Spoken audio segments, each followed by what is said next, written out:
যেসব অবস্থায় দোয়া কবুল হয়, আগে গেল যেই সব সময় দোয়া কবুল হয়। এবার আসেন যেই সব অবস্থায় দোয়া কবুল হয়। নাম্বার 1, নামাজের জন্যে যখন মুয়াজ্জিন আজান দেয়, এই আজানের ভিতরে আজানের জবাব দেয়া এবং মনে মনে নিজের প্রয়োজনে দোয়া করা, এবং সেই দোয়াটা কবুল হওয়ার ব্যাপারে হাদিসে খুব অবয়বের বাণী শোনানো হয়েছে।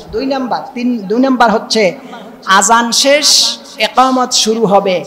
এই যে আজান আর ইকামতের মাঝখানে নামাজ শুরু হওয়ার সময়টা থাকে, এই সময়টাতে কেউ দোয়া করলে দোয়াটা খুব দ্রুত কবুল হয়। 3 নাম্বার, কোনো বালা মুসিবতের সময় যখন আজান দেওয়া হয়, সেই আজানের সময় দোয়া করলে দোয়াটা খুব দ্রুত কবুল হয়।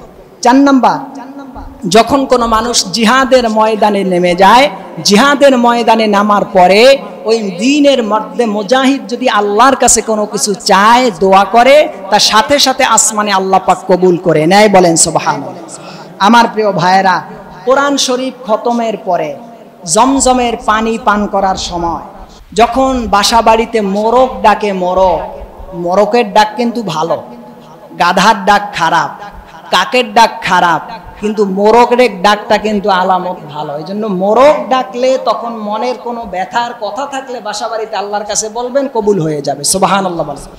আমার প্রিয় ভাইয়েরা, এরপরে যখন কাবা শরীফে তাওয়াফ করতে যাবেন, প্রথম দৃষ্টিটা কাবাকে যেইখানে পড়বে, সেই সময় আপনি দোয়া করলে দোয়াটা কবুল হয়ে যাবে। আপনি যখন সফর হালতে থাকবেন, সফর হালতে থাকলে আপনি দোয়া করলে দোয়া কবুল হয়ে যাবে।